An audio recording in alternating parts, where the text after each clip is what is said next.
Um empresário foi encontrado em estado avançado de decomposição. A suspeita, sua própria namorada. A arma do crime? Um brigadeirão. O motivo de alguém pensar num ato tão sombrio como esse crime é o que você vai entender nesse vídeo. E aí galera, eu sou o Psiconauta, eu sou psicólogo e eu analiso tretas do dia a dia, inclusive crimes, pra gente entender a mente criminosa e a mente sombria do ser humano, que a gente sempre tem um lado sombrio, você tem um lado sombrio, eu tenho um lado sombrio, e as pessoas que cometem crimes, a gente vê o lado sombrio e eu explico nesse canal. Bom, falando resumidamente sobre o crime, o corpo do empresário Luiz Marcelo Anthony Ormond foi encontrado em estado avançado de decomposição no apartamento onde ele morava no Engenho Novo, na zona norte do Rio de Janeiro, no dia 20 de maio. O corpo de Luiz foi encontrado no sofá da sala ao lado de cartelas de morfina. Ele estava sentado com dois ventiladores ligados, um no teto e o outro no chão apontado para a janela, em direção à janela. E eu já falo, cuidado com os docinhos que você come por aí. Talvez ser solteiro não é algo tão ruim assim. Você que gosta de ir atrás de um romance, que faz de tudo para não ficar sozinho, sozinha. É melhor às vezes ser solteiro ou solteira do que, enfim, você vai entender. Sobre a investigação desse caso, mas tem muita coisa para ser falada, tem muita coisa. A investigação sempre parte de um descuido do ego do criminoso. Tá lá cometendo crime ou cometeu um crime, achou que ia se safar, mas não.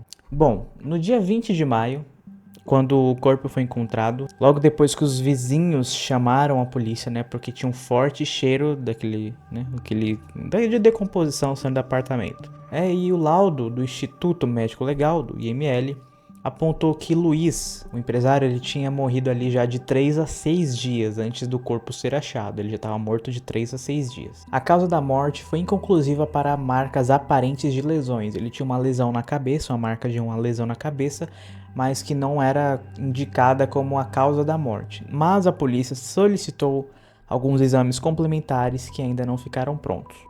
O laudo da necrópsia não determinou definitivamente a causa da morte, mas indicou que o perito ele identificou uma pequena quantidade de líquido achocolatado no sistema digestivo da vítima, e os investigadores suspeitam que ele tenha sido assassinado após comer um brigadeirão envenenado. A suspeita é de que esse doce seja o mesmo que Luiz carregava no elevador na última vez que ele foi visto, no dia 17 de maio. Ele foi visto, a câmera do elevador mostra que ele estava ali com um doce na mão.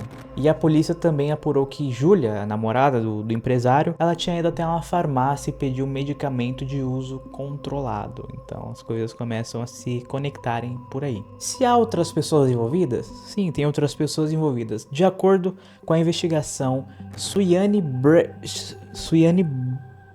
Breszczak, que se apresentou como uma cigana, ajudou a Júlia a planejar a morte do Luiz. E ela foi presa na noite de 28 de maio, em Cabo Frio, na região dos Lagos. Os vizinhos, uma vizinha, disse que esteve no elevador do Luiz e Júlia no dia 17 de maio, que foi quando ele foi visto vivo pela última vez. E ela disse que o Luiz perguntou sobre a avó dela, só que ele parecia estar meio aéreo. Agora, sobre quando Júlia foi vista na última vez, Foi no sábado, no dia 18, ela foi vista sozinha no elevador. Essas imagens mostram que ela foi até a garagem e durante 5 minutos ela colocou itens no porta-malas do carro do Luiz. Em seguida, ela saiu com o carro do Luiz, do empresário, E no domingo, no dia 19, lá pelas 10h40, a Júlia foi até a academia do prédio malhar, ou seja, a Júlia tava tranquila ali, No dia 20, lá pelo meio-dia, ela apareceu com dois celulares. E cerca de 1 hora depois, ela esteve na portaria com uma mala e 2 bolsas. E às 1h20 desse mesmo dia, ela foi embora depois de esperar o cartão da conta conjunta que abriu com o Luiz chegar no prédio. Ou seja, ele foi visto de uma vez no dia 17, ela foi vista no dia 18 colocando coisas no carro, no porta-mala do carro do Luiz. No dia 19 foi pra academia tranquilamente, E no dia 20 ela apareceu com 2 celulares e nesse mesmo dia ela já tava com bolsas, mala, esperou o cartão dos dois chegarem. E sumiu. E onde o carro do Luiz foi encontrado, também foi investigado. O carro foi encontrado com um homem junto com o celular e o notebook que estava dentro do carro, com um homem que foi preso em flagrante por receptação. Né? Essa investigação apontou que os bens foram vendidos em Cabo Frio, no mesmo lugar que a cigana foi presa, na região dos Lagos. Tudo foi vendido por R$75 mil. Esse homem, olha só, era amigo de Suiane, amigo da cigana que foi presa nessa região. Né, ele foi abordado pelos policiais e ele chegou a apresentar um documento escrito à mão, e esse documento teria sido assinado pela vítima transferindo os bens. Olha só, o carro no caso, né? A vítima assinou um documento escrito à mão transferindo o carro para ele.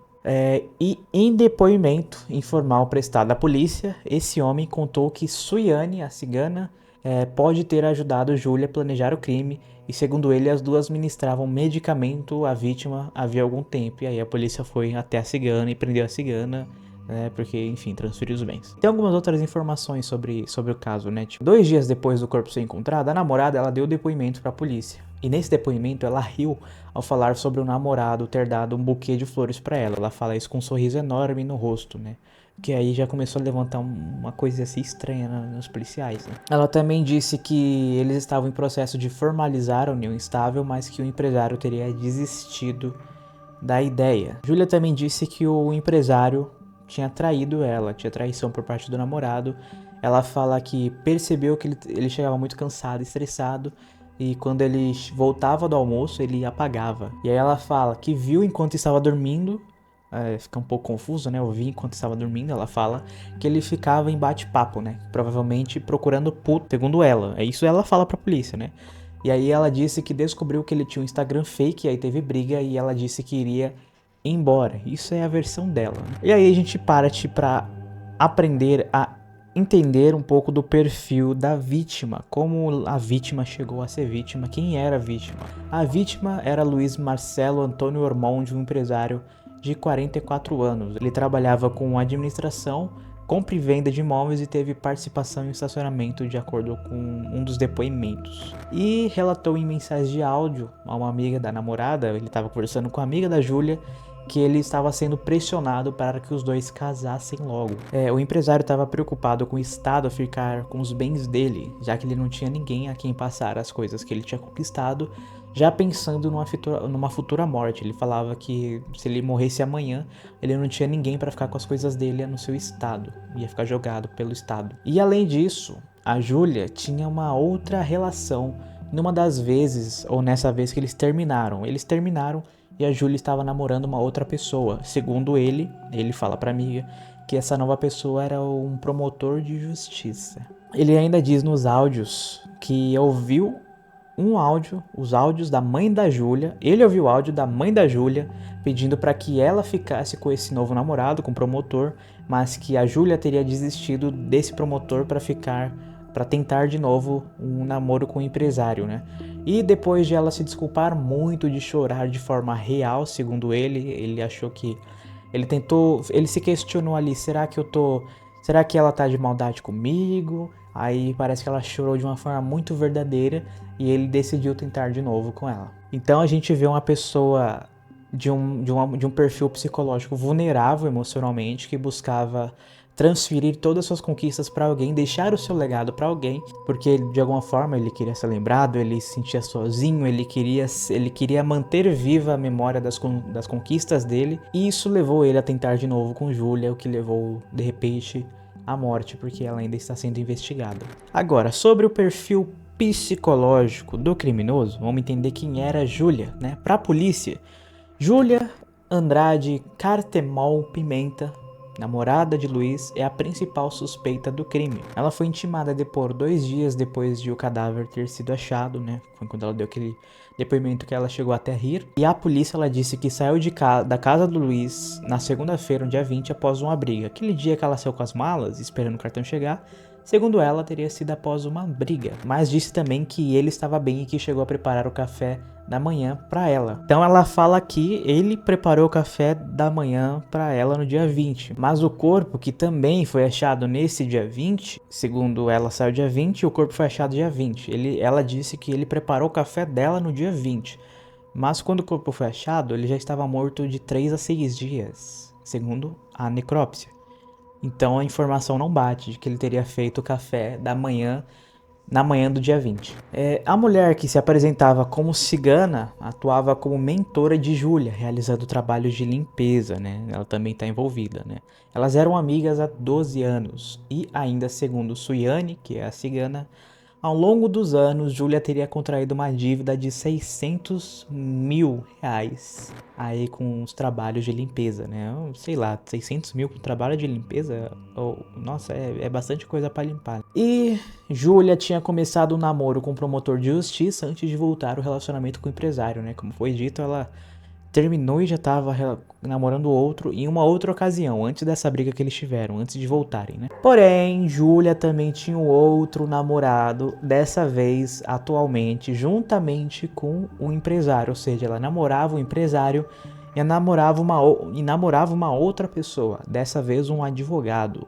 E esse advogado só ficou sabendo do caso extraconjugal da mulher, da traição da mulher, desse caso extra, pela TV, após o crime, quando ele viu a notícia de que a mulher era uma suspeita de cometer o crime com o namorado, e o advogado viu na TV e pensou, opa, essa é minha namorada. E olha só, Júlia já tinha planos de noivado com esse advogado, segundo o próprio advogado que apareceu na delegacia para prestar o depoimento, para falar o que ele sabia sobre Júlia. Ele falou, né, que ele já tinha um plano de noivado, olha só, Júlia já tinha plano de noivado com um novo namorado, advogado, promotor de justiça, empresário. Agora, quanto ao modus operandi que revela ali o prazer mental oculto na mente de de Júlia. Suiane só ajudou segundo as investigações. Suiane disse que Júlia ligou contando que o empresário estava morto e que precisou usar lençóis e cobertores para enrolar o corpo. Ou seja, a própria amiga cigana já denunciou a Júlia. Então, além da história de Júlia não bater lá atrás, a própria amiga cigana já falou a verdade, não sei, né, mas já falou que a Júlia ligou contando isso. E segundo Suiane, depois disso, Júlia ligou os ventiladores para minimizar o cheiro que estava no apartamento e lavou o local com água sanitária, porque até urubu estava aparecendo na janela. E ainda de acordo com a cigana, com a Suiane, Júlia teria admitido que colocou 50 comprimidos de um remédio para a dor moídos no brigadeirão e teria dado para o empresário comer. E ela consumiu doce, mas em um outro prato que estava sem a substância. E nisso a gente vê que o método escolhido por Júlia foi algo indetectável, né? Quem cometeu o crime, no caso, supostamente a Júlia, ela queria que parecesse algo natural, que ninguém desconfiasse, que fosse uma morte natural. E a investigação, ainda sobre o modus operandi, aponta que a mulher ela manteve a rotina com o cadáver em casa, porque, como ela falou, ela saiu no dia 20 e que no mesmo dia 20 ele teria preparado o café da manhã para ela, mas a necrópsia indicou que o corpo estava morto já de 3 a 6 dias. Então, ela conviveu com o cadáver pelo menos aí 3 dias. Então, de forma geral, ela tentou encobrir os vestígios e até mesmo manipulou uma parte da história, aparentemente. A presa, a cigana, disse que ela confessou ter ajudado a dar fim aos pertences da vítima e revelou que boa parte de seus ganhos vinham dos pagamentos da dívida adquirida por Júlia na casa de 600 mil. Então a Júlia ia pagando aos pouquinhos ali e a cigana ajudou a dar fim nos pertences do moço, do empresário. E ainda parece que as armas do empresário foram roubadas, então talvez Júlia esteja por aí com armas na mão, ou já passou adiante.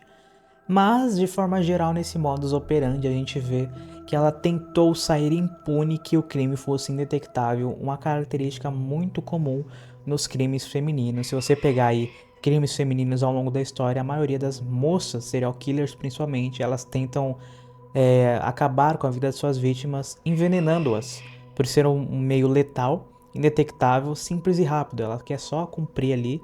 E também tem até uma coisa poética de ver a pessoa agonizando ali com veneno, mas aí é outra história, o galo tá louco aqui, velho. E chegamos na hipótese psicológica dessa estrutura perversa dessa estrutura perversa da mente de Júlia, se ela cometeu de fato o crime, como a polícia suspeita, né? Partindo dos comportamentos observáveis relatados até então, o que a gente sabe que Júlia fez supostamente, o que a gente consegue observar dos relatos. A gente vê, por exemplo, uma dívida de 600 mil por parte da Júlia para com a cigana, o que mostra um comportamento impulsivo. Imagina aquela pessoa que faz uma dívida de 600 mil, é muito dinheiro, que mostra que a pessoa não tem controle sobre seus gastos e talvez não tem controle sobre suas emoções, seus comportamentos, o que mostra impulsividade. Se ela de fato tirou a vida do empresário, a gente sempre vai falar aqui numa falta de empatia quando alguém tira a vida de outra pessoa,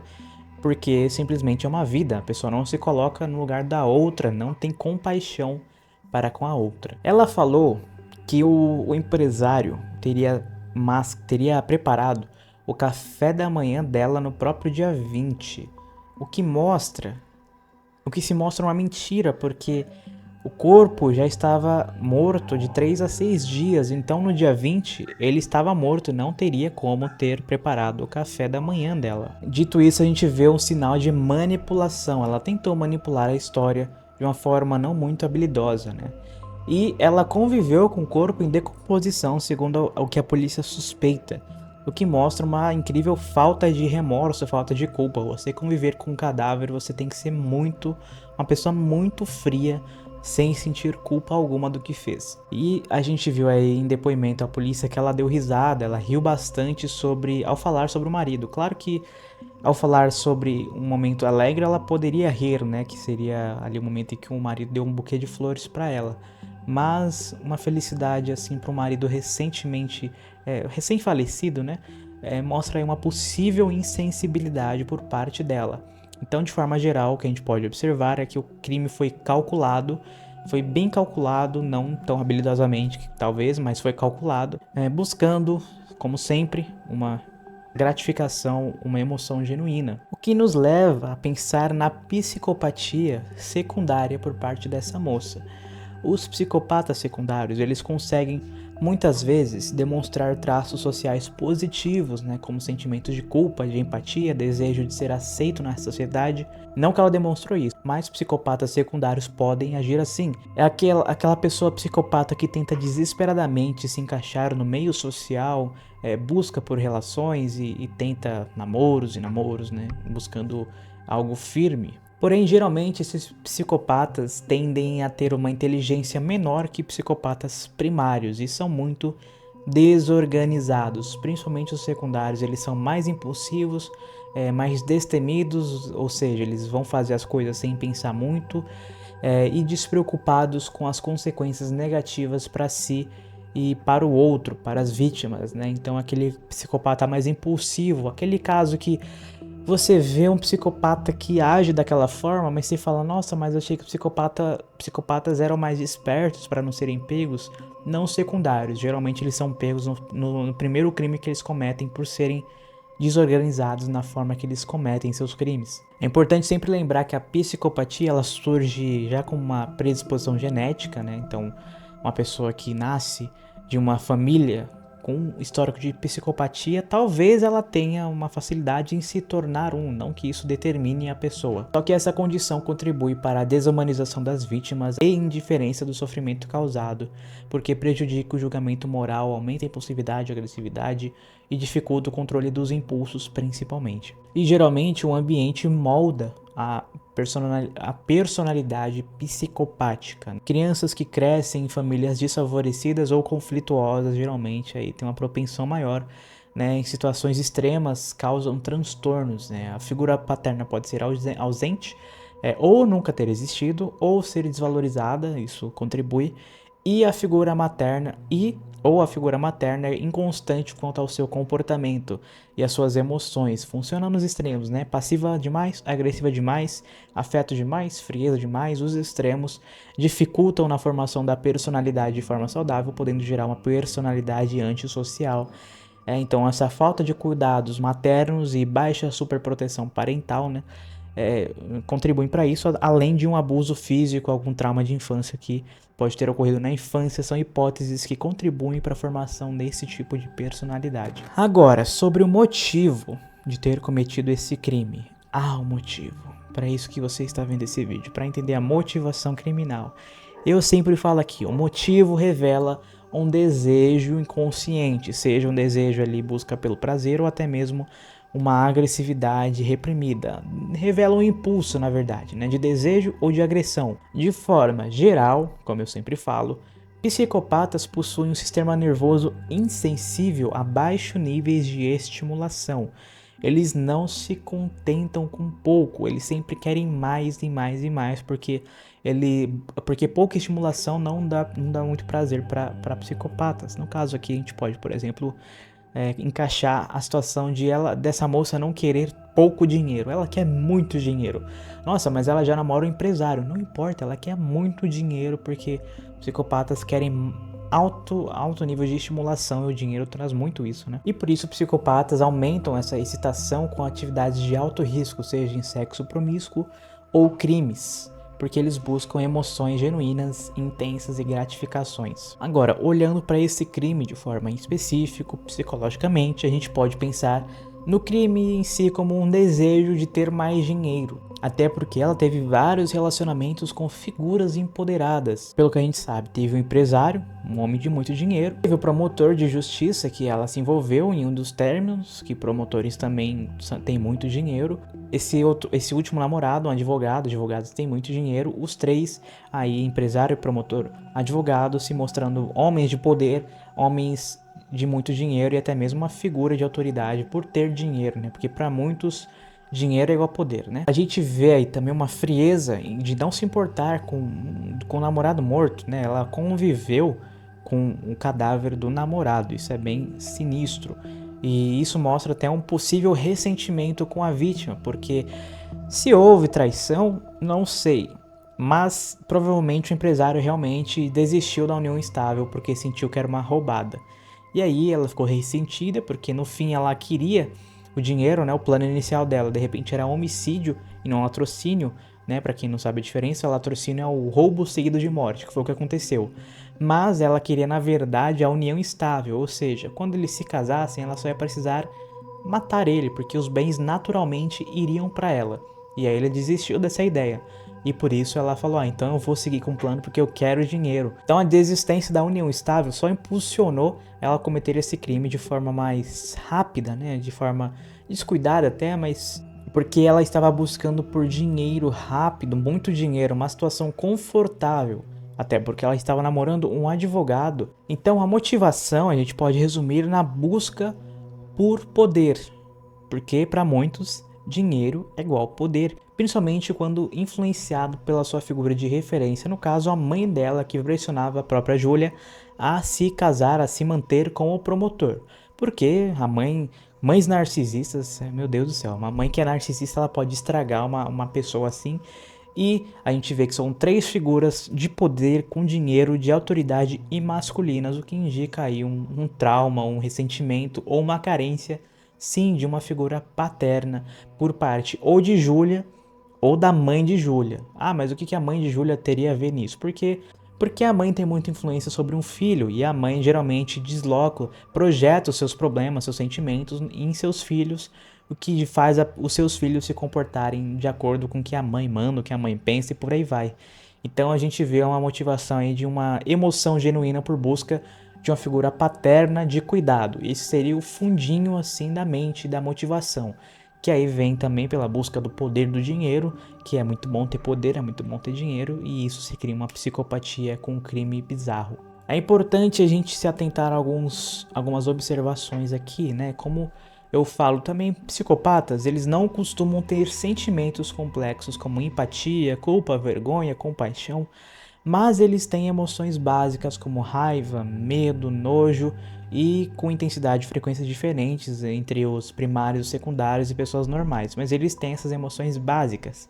E de forma geral, psicopatas podem ter traços muitas vezes narcisistas, borderline, obsessivo compulsivo, Mas a personalidade que predomina no psicopata é o antissocial. E nesse caso aqui, a gente vê uma impulsividade que pode ter tomado conta também, aquela sensação de...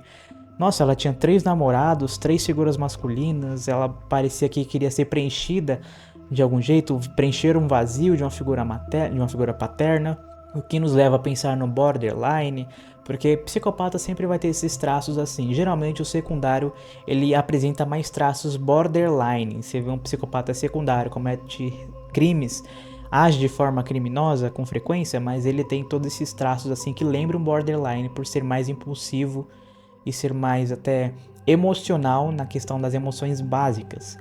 Porém, eles também são muito desorganizados. E a gente vê isso, por exemplo, ela tentando manter várias relações ao mesmo tempo. No caso, namorava um empresário, mas estava com o advogado. Qual que era o plano dela? Matar o empresário, pegar o dinheiro do empresário e continuar com o advogado até casar numa uma união estável, casar de fato, para ficar com o dinheiro do advogado e de repente arrumar um outro, sabe? Não, é desorganizado.